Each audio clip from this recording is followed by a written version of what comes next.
All right, welcome back. We are here with the final panel of the day, and it is a great panel on a really important and quickly developing issue. It's cryptocurrency regulation, enforcement, litigation, and this is a fantastic group we have assembled here. Let me start with our moderator, Rob Cohen, who is a partner at Davis Polk. Rob, of course, previously led the SEC's cyber unit, and before that, he led the co-chief of the market abuse unit. But now he's at Davis Polk, where he focuses on representing companies and boards and individuals in regulatory matters and internal investigations, including cryptocurrency matters. And we're really pleased, as always, to have Rob with us here today. Welcome, Rob. Thanks, Bruce. Also very pleased, Michael Liftik is with us. He is a partner at Quinn, Emanuel. He's chair of the firm's SEC enforcement practice and co-managing partner of the Washington, D.C. office. Prior to joining that firm, Michael served in several key roles at the SEC, including Deputy Chief of Staff, Senior Advisor on Enforcement to Chair Mary Jo White, and Counsel to the Director of the Division of Enforcement. Welcome, Michael. Thanks, Bruce. From the SEC, we have Kristy Littman, who is Chief of the SEC's Cyber Unit, the perfect person for this panel. The cyber unit, as you probably know, is the agency's national specialized unit that focuses on cyber and crypto-related misconduct. Kristy has served at the SEC since 2010, took over at the head of the cyber unit in December 2019. We're all very interested in what the cyber unit is focused on now and very eager to hear from Kristy. So welcome, Kristy. Thanks, Bruce. Happy to be here. Next, let me introduce Dan O'Connor, who is a partner at Ropes & Gray, where he co-leads the Securities and Futures Enforcement practice. Prior to rejoining Ropes in 2008, Dan was senior trial counsel at the SEC. And I always I find it so interesting. Before law school, Dan served as a watch officer and an assistant engineer aboard the nuclear-powered ballistic submarine, the USS George Bancroft. All right, welcome, Dan. Well, thanks. And many years ago, that was many years ago. And finally, I'm very pleased to welcome James Walker, who is a partner at Perkins Coie. James has over 20 years of experience representing clients in government enforcement actions and currently focuses much of his practice to representing fintech clients in securities regulatory matters. James, thank you so much for joining us today. Happy to be here. All right, Rob, I'm going to turn it back over to you. Great. Thanks, Bruce. And I know we're all happy to be here. You know, every year when Bruce, plans out this conference, which I think is one of the best of the year, he says, Rob, what's the most important, interesting, exciting, cutting edge issue? Because I need to put that last on the agenda to keep people there for the whole day. And so when we talked about that, we said, listen, this year it's easy, it's crypto. So here we are in the prime spot. So let's just jump into it. I'm sure as people know, there's been, a huge emergence of digital currencies in recent years, and a significant expansion of regulatory action since 2017. And in the new administration, SEC Chair Gary Gensler has been rather direct in framing his view of crypto. For example, in a speech this summer, he said, right now, we just don't have enough investor protection in crypto. Frankly, at this time, it's more like the Wild West. And he has also said that he's going to ask Congress to help legislate a solution to fill regulatory gaps on digital currencies. The SEC Enforcement Division has been very active in recent years, and including the last year or two under Kristy's watch.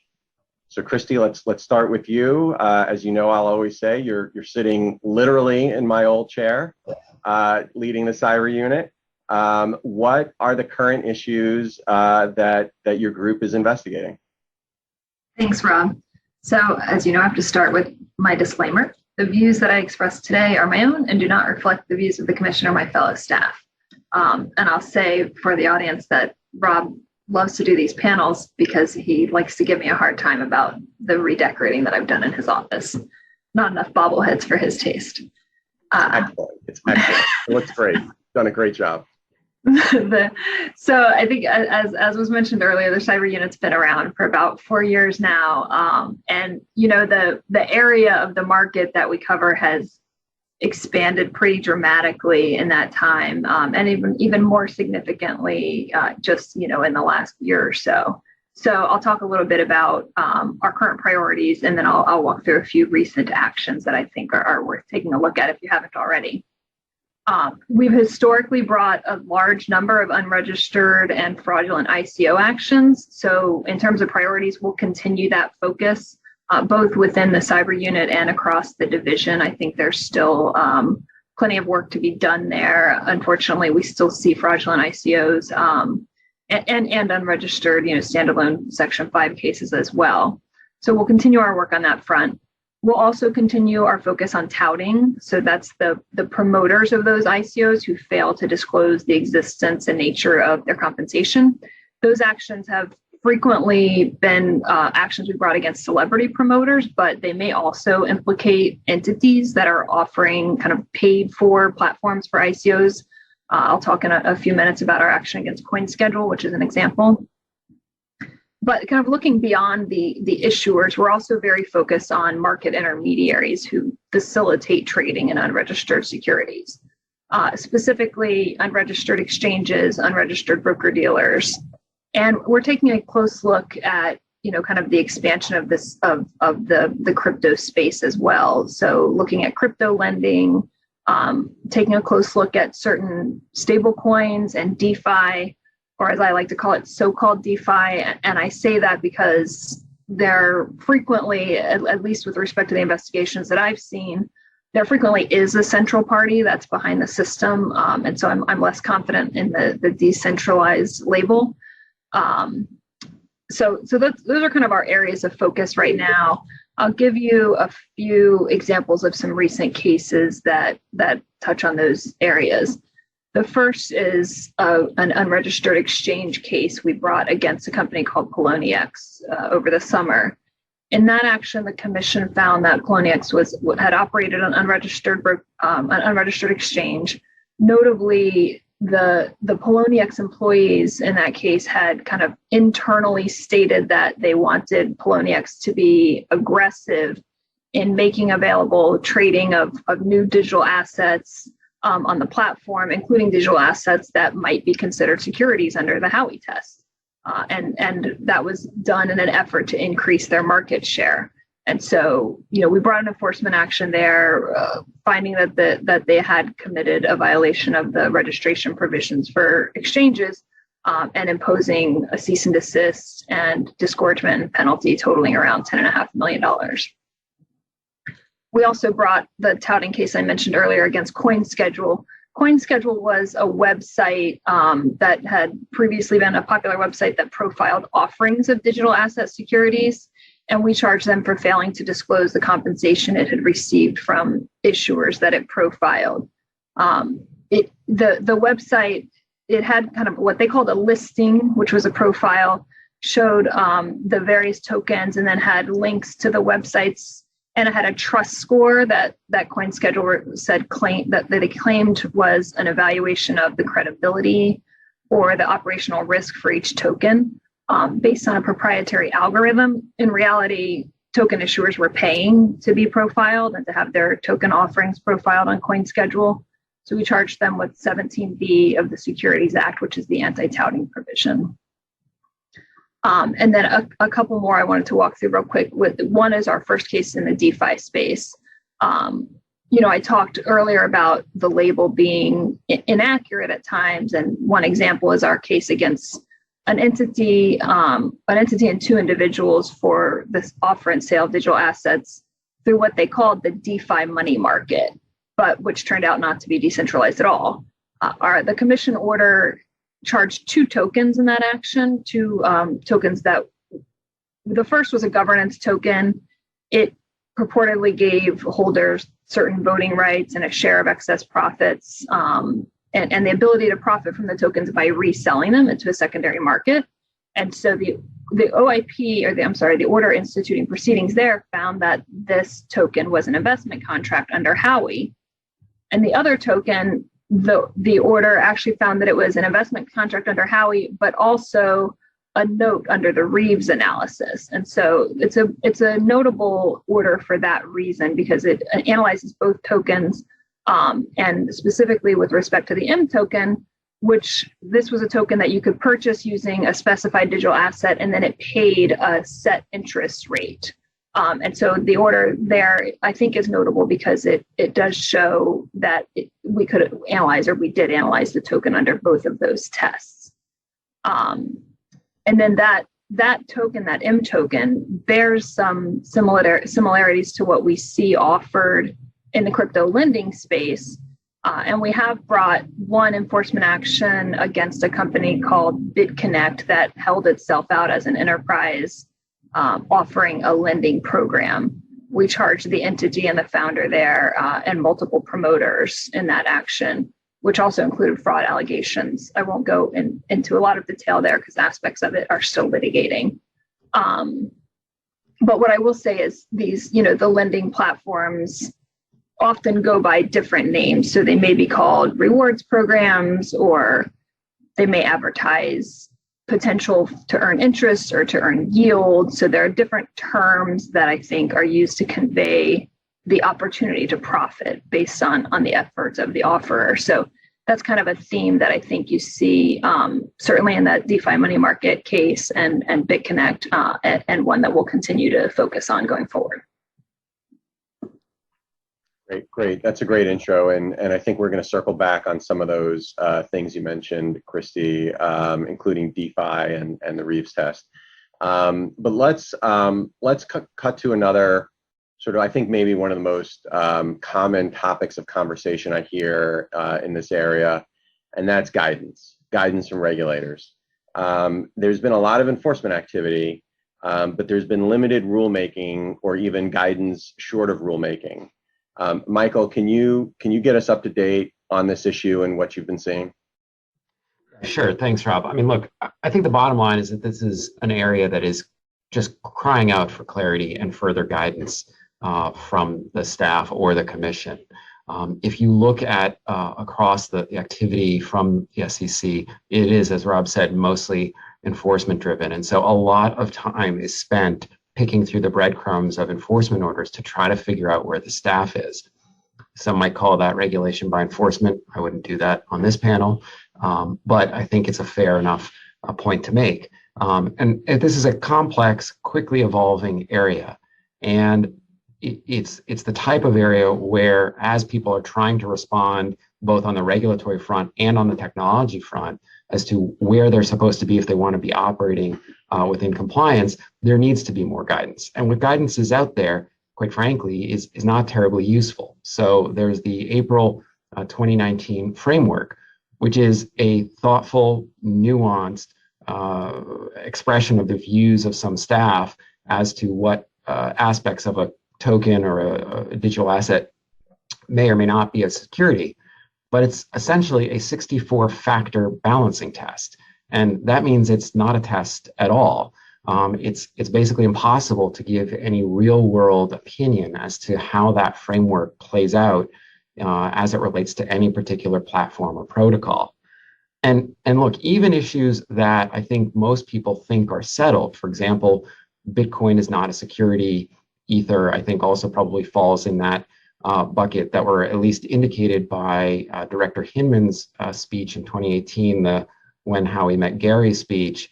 Even that has not been clarified by the commission. And something as simple as the commission coming out and acknowledging Bitcoin is not a security, or potentially Ether is not a security, would help give guidance and clarity to the market. So what happens when you don't have enough guidance? I'll give an example. And Kristy was talking about decentralization, and I think that's a perfect example where some guidance may be very useful. We all know that that is a focus of the staff's investigative efforts, and when you think about how decentralization applies to Howie, that focus makes sense. But then the question is, well, what is decentralization? What counts as decentralization? How does a platform know if they have sufficiently decentralized? Is it anything less than 50%? Is it 40%? Is it 30%? In my experience, you actually encounter different views from the staff depending on what office and what team is investigating the case. And so this is an area, again, where either staff or commission guidance as to what is decentralization in the staff's view would be incredibly helpful. And one sort of useful analogy, I think, is thinking about the term affiliate. what may or may not be an affiliate could be subject to debate, but there's actually good rules that tell you, and you can just go ahead and calculate your percentage and look at the definitions depending on the context, and you know whether or not you're an affiliate. I think the market and participants would be very well served by the staff coming out with something along those lines on the decentralization point. Great. Thanks, Michael. And continuing this concept, something you hear often coming out of the commission is an invitation for folks. Always sounds so informal and friendly. Folks should come on in and meet with the commission and the staff and talk about their business and the regulatory needs. But the main activity we see out of the commission is enforcement. So, a question for the panelists, and Jim, maybe I'll start with you. How do you think about advising a client who may find themselves in that situation where they have a business, they have a technology, the regs, they're committed to complying with the regs, but the regs, from decades ago don't quite fit the current technology. How do you think about advising a client whether to stand up and walk into the commission, metaphorically through a Zoom meeting probably, and say, hey, this is our business, these are the regulatory challenges we see? How do you even think about advising a client in that situation? So actually, we've been doing a fair amount of thinking about that with a range of clients, and it really depends on the client particular situation, and really an assessment of whether the client is positioned to start a conversation that ultimately could serve its goals in the end. So let me give you an idea. So on the one hand, you have the client that has a business that at some point issued some sort of token. Maybe that's token is or is not active still. And of course, we do the analysis and we say, okay, there are issues there. And certainly before going forward, there is a need to think about remediation but let's really understand what your business is, what you're doing now, what actually happened with this in this instance, before we think about whether or not it's going to make sense for this client, depending on what they're doing, to do that. And there are times when, frankly, you catch a client that sort of issued and stopped, and so it doesn't necessarily make sense to have a conversation, or nothing really happened. Other clients, it may be a different situation. Many clients don't want to be the first one in the door, and there's a fair amount of conversations along those lines. Another example is the client that's acquiring a digital asset company, and through their due diligence, they realize that there are some questions or some issues about what that company's done in the past, and depending on the nature of the acquisition, they're, let's say, likely to inherit those issues. Does it make sense to have a conversation? When and if so, when? What kind of guidance might they get? Where might this be helpful? Or are they likely to make any headway in terms of either disclosing the fact that they made this acquisition and they have plans to remediate if there are issues, or is it better to sort of stand down and sort of wait and see and make sure they acquire the company and do things the way that they should have been done? I don't know. And a third possibility is companies that are deciding that they should get involved in digital assets. And that's a sort of a range of businesses that are not directly involved: sporting businesses, gaming businesses, merchandising, consumer products, where part of the issue there is they don't really understand much at all about what's going on with respect to cryptocurrencies and enforcement and regulatory issues. And there are instances where starting a conversation, we've had a couple of instances where it actually would make sense, and actually one where we did so. We set up a call with FinHub, and we probably will have other calls as they sort of take baby steps in entering this market. Now, a lot of considerations there. How big is this client? What's their wherewithal to engage in this process? What are the stakes involved?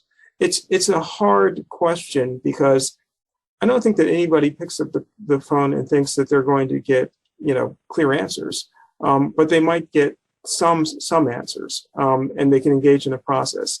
But in many other instances, many clients say, well, I'm not sure this is really going to do anything for us, and I can't necessarily say, depending on their situation, that it will. So it's been a conversation.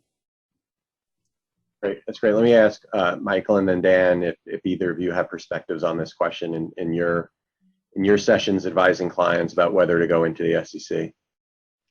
I mean, I agree with what Jim said, that obviously it sort of depends on the circumstances. And I think it's important to distinguish between cases that would fall into sort of a traditional CBORD self-reporting situation where, you know, a token has been issued or something has happened and you're trying to figure out if you should go talk to the staff about it, versus a platform that is evolving its business, that is building something, and they're curious as to the SEC staff's view of that forward-looking business. And I've thought a lot about this and had a lot of conversations internally with the bar and with other clients. And you know, my bottom line is I most of the time recommend that they not go to the SEC, unfortunately. And it's not the advice I want to give, and I don't do it lightly. But I think what we're seeing is that the SEC in a lot of these areas is essentially working from a place of no. And look at what happened with Telegram. Look what happened with Coinbase.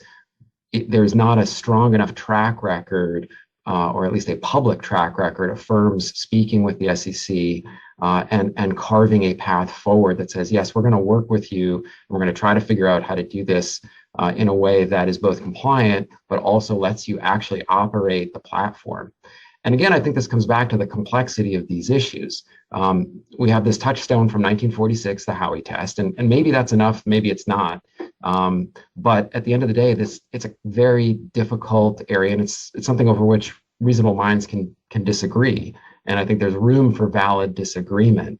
And just to sort of, you know, pick up on a theme that was mentioned this afternoon by Chair Gensler, I don't think that it's necessarily the obvious answer to come in and speak to the SEC, even as our obligations as attorneys. Our obligations as attorneys include our obligation to zealously advocate for our clients. And so we want them to follow the law. We want them to operate compliant businesses, but we also have an obligation to advise them in a way that does not needlessly put them in harm's way. And I think that's some of the dynamic that we're confronting when we're talking these issues through.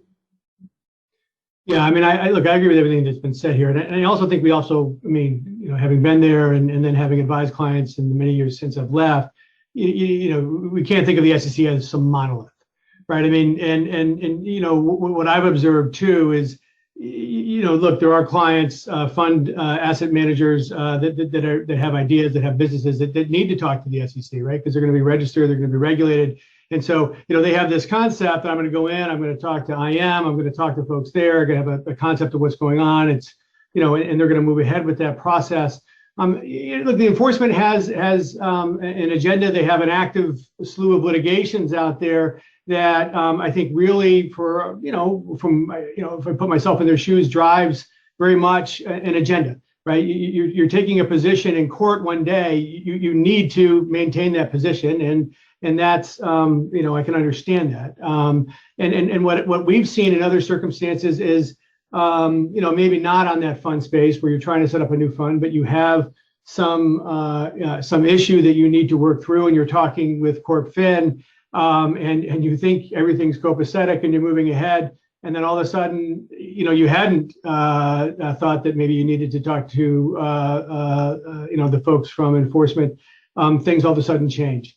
Because it's just not the monolithic organization, and we all know, as much as we'd like it to have perhaps the open lines of communication always as it is, it's a large organization. Things sometimes take their times to work through. So anticipating who else you're going to need to pull in when you actually do decide to go in, because I think that is always a very difficult decision, and one that you really need to make sure you're ready to hear the no, which is oftentimes where you end up. Thinking through, okay, fine, we maybe get what we want to hear from Corp Fin, but, when we talk to enforcement, how is this going to play out? And are they going to be able to get us what we need, given what they're otherwise saying in their court papers? And, playing through those things, I think, can sometimes make it a little bit more challenging and a little bit more difficult. And because it is, right? The reality of it is, there isn't an asset that they've picked up and looked at, as far as I can tell, that they haven't really looked at and said that, well, this is fine. This is not a security. And maybe that's just where we are. And that's just the reality that we're going to live in, and that's fine too. I think that's just got to drive the interactions and how you got to think about that in dealing with regulators. Great, thanks, Dan. And so we've been talking about all these cutting edge areas. Let's dig into that a little bit more.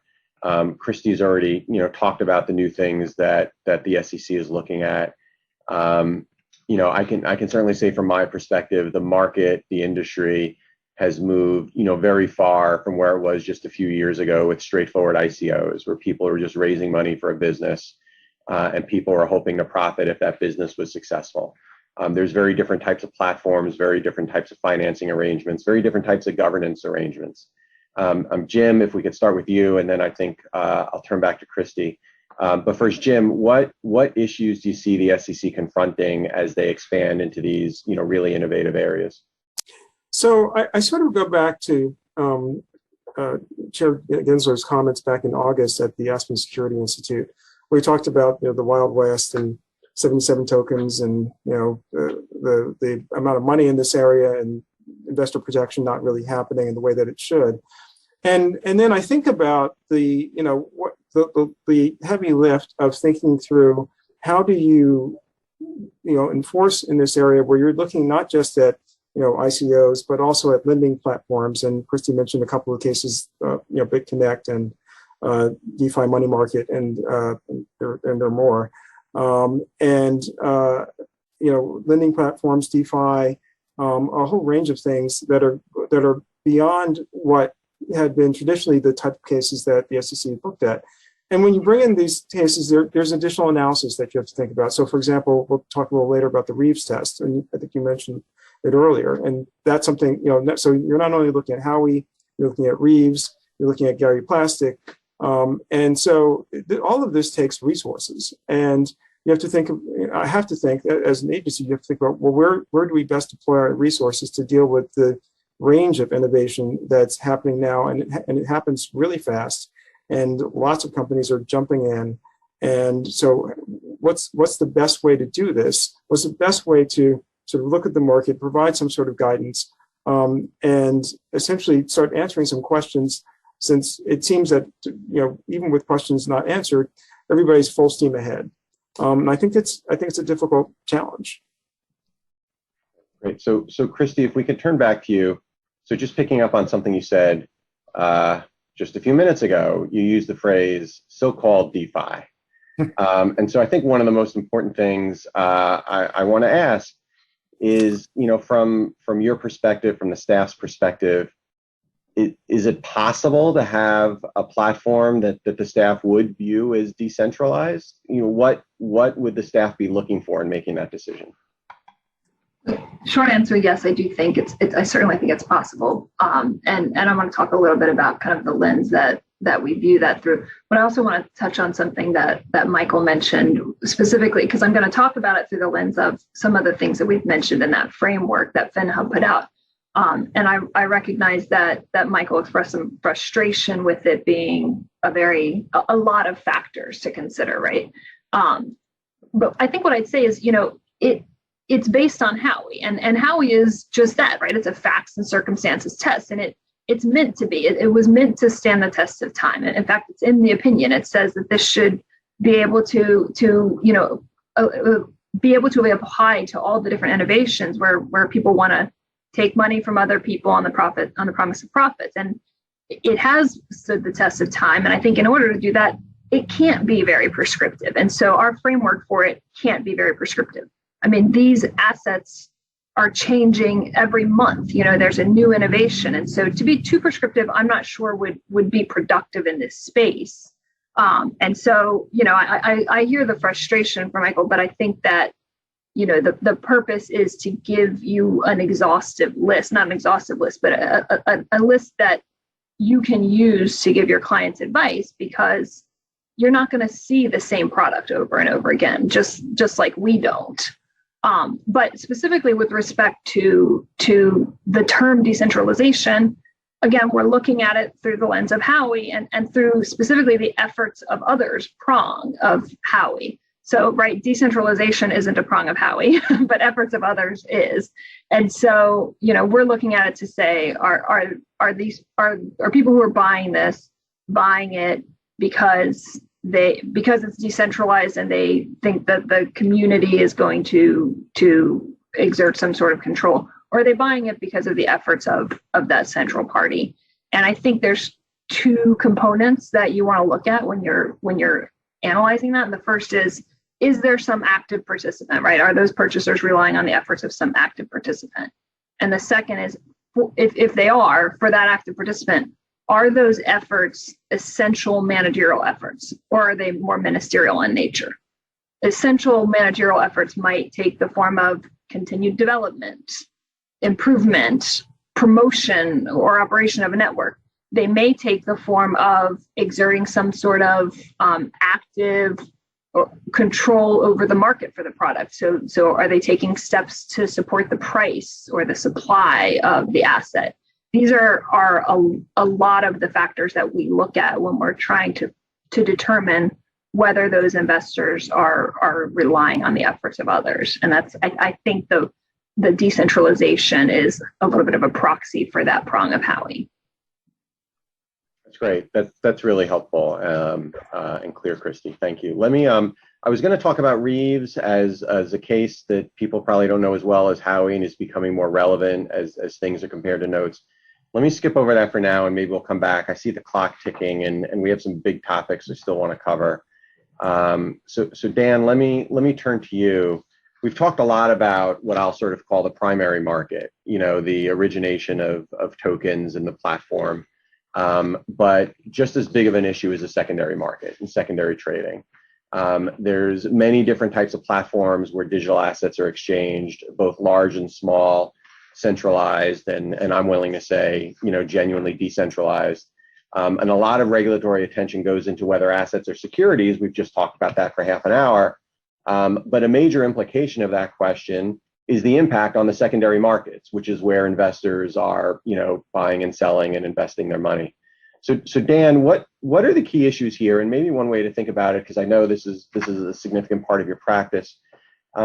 As you advise, let's say an asset manager who's thinking of getting into the crypto market, thinking of investing, where the presence of a secondary market, the liquidity in a secondary market is just essential. How do you think about that? What are the issues that your clients are seeing, and how are you advising them? Right. I mean, so a lot of folks are getting into this. I think in the beginning there was a smaller class of asset managers, more unique boutique managers are doing it, but I think we're seeing it more and more. It's becoming a more common part of more traditional asset managers. And so look, there's always the baseline issue around disclosure with respect to risks associated with this, because obviously there's significant risk associated with that. So you're going to have that lined up in the front in the beginning in the same way you would with any unique asset class that you're getting into. And then I think you really do have to think about as you're getting into these asset class, are you going to move beyond Bitcoin and Ethereum? Michael mentioned earlier, those are the two that do seem to be accepted as not securities, safer, right? There's, I think, three that went through the Reg A offering process. And then there's a bunch of others, right, that are just out there. You can, I looked the other day, there's 100 plus on Coinbase, and there's others that you could get that trade every day that seem to have, substantial market cap. What are you going to put into your fund? What are you going to do? Is it going to just be futures on these types of things? And so I think you have to look at your asset class and where are you going to go and how much are you going to move outside of the mainstream in terms of issues around liquidity and then valuation. Valuation of these asset classes, I think, is a significant issue. I think, 3-4 years ago, figuring out how you're going to handle valuation, whether your auditors are going to accept those valuations, your sources, that's a significant issue, and how you're going to handle that. Custody is obviously always a big issue here. It's been something that's been interesting in exams. Clearly they're securities, but you can't custody them the same way that you can a share of Tesla or Apple. I think in the exams, that this is a place where we have seen some real flexibility from the staff. They're looking for thoughtful approaches Are you handling these things in a clear, sensible way? And do you have disclosure around this? Obviously, there's been some firms that have had some real trouble with this, but there are some methodologies that folks have come up with recently that are, I think, more mainstream. And again, it's disclosure associated with the risks. And are you following the mainstream approaches? You're not going to be able to tick all the bells and whistles in the reg rules in the same way you would otherwise, but you need to have a reasonable approach to this and a systematic approach to it and a documented approach to it. And then, are you really just getting into the assets, or are you in the space near the assets themselves? Are you investing in companies that are that are taking advantage of the space, right? So there's different ways into it. But it's really looking at all of these issues around disclosure, valuation, custody, those types of things that really are the baselines of any of the asset manager type things that you're talking about. One of the big issues, I know we may get into a little bit later, we talk about, but how are you dealing with insider trading around these things, right? I mean, we have to accept that there's securities. But thinking about MNPI around these types of things, that's one of the places where you're like, well, I don't know, are they really securities? I mean, where is your MNPI coming from? It does show you some of the differences of this asset class that is out there for some of the other asset classes. But I think it's those types of things, and having those frank discussions, has really kind of laid out for us in dealing with our clients. It's that, that this is, something that they definitely all seem to want to get into in one form or another. Obviously, there's some firms that are in it full on, but we are definitely seeing more traditional, more mainline firms wanting to get into this in one form or another. Great. And there's so many issues wrapped in that we could talk about. There's at least one more major topic I want to make sure we get to, and that's litigation. So we've seen a real significant uptick in the cases the SEC is litigating beyond sort of the sort of mainframe, fraud cases where people are just, stealing money or whatnot, but litigating big complex projects, often without any fraud allegations. Kristy, there've been some major litigations. It was the Kick litigation, Telegram, Michael referenced. Ripple is, actively litigating a case now. I know you can't talk about active litigation, but what observations do you have so far from litigating, these really big cases? So I could talk for a while about Telegram and Kick, but I'm cognizant that we're pretty short on time. So I'm going to kind of skip to what I think. First of all, if you haven't read the opinions, you should. They're both really well written. Judge Castile in the Telegram opinion does a very thorough analysis, including an analysis of the applicable exemptions. And so it's worth a read. But I think, the takeaway from Telegram, which was, it was a preliminary injunction, that was an opinion ordering a preliminary injunction. So not a resolution on the merits, but still a really good analysis. And ultimately what he determined was that Telegram, the people that were, the purchasers that were buying Telegram were not buying it as a store of value, which is what it was advertised as. That was the stated purpose of the token there. The court found that they were buying it because they wanted to resell it for maximum profits. And to do that, Telegram had to remain committed to the success of the blockchain after it launched. And so that's what was going to allow the initial purchasers to essentially complete Telegram's distribution of those grams to the public market. And so the court found that was ultimately likely to be proven to be a distribution or an offering of securities. Kick was actually on the merits. This was a summary judgment opinion. And Judge Hellerstein took a pretty similar approach in terms of kind of looking at the underlying economic realities and why the purchasers were buying. This opinion is also worth a read because it deals with a affirmative defense that we hear a lot in our cases, both settled cases and litigated cases. And in Kick, it was manifested in the form of a constitutional argument that the term investment contract was unconstitutionally vague as the SEC was applying it.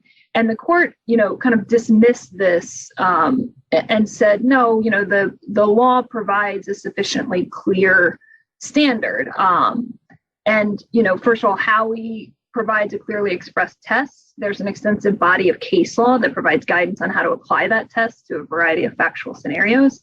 But the court also, I think, importantly found that the law provided sufficiently clear standards to eliminate the risk that we would enforce it arbitrarily. And Kick had argued that the SEC failed to issue sufficient guidance in this space. And the court said, the law doesn't require the government to reach out and warn all potential violators at an individual or at an industry level. And so, I highlight that portion of the opinion because it is an argument that we hear.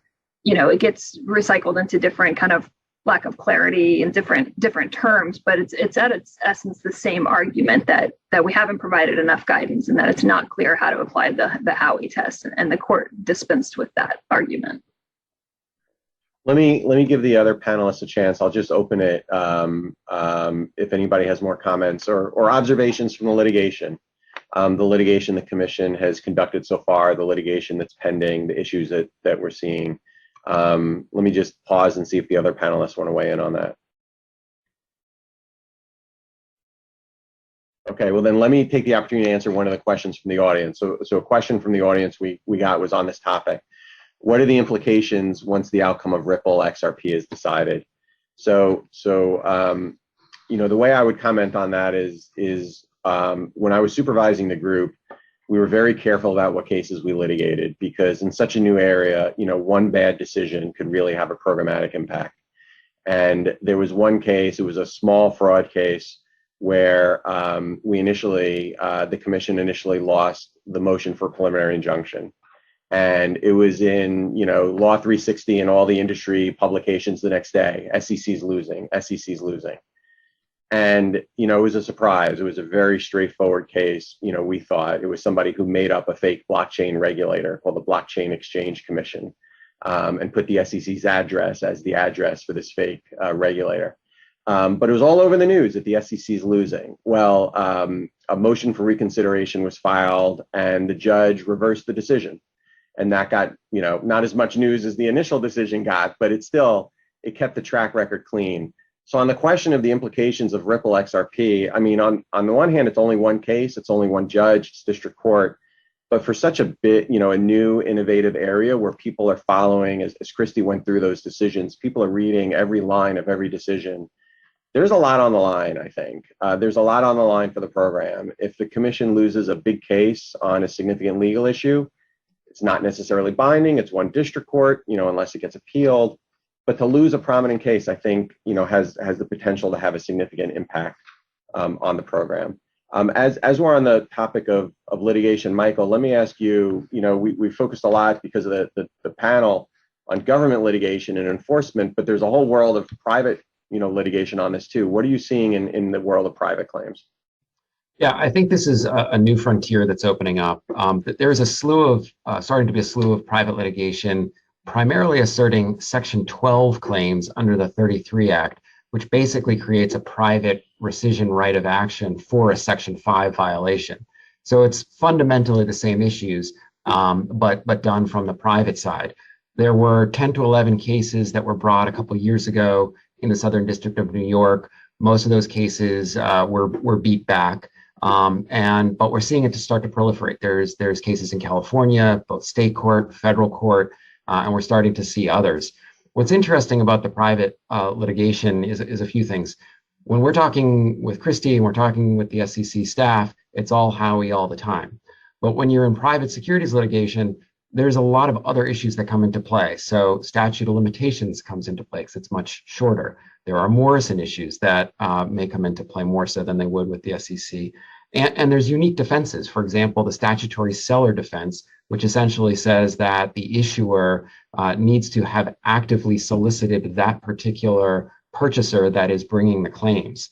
And look, when it comes to the merits, there are challenges. You've got to get a federal judge or a state court judge up to speed on issues, and they've been teed up in an interesting way. So, for example, coming back to my favorite topic, the April 2019 guidance, before we can even get into the merits of that, I've got to explain to a judge that what a staff statement is. And this audience understands what that is, but I've got to explain it's not a rule, it's not a law, it's not even a statement of the commission.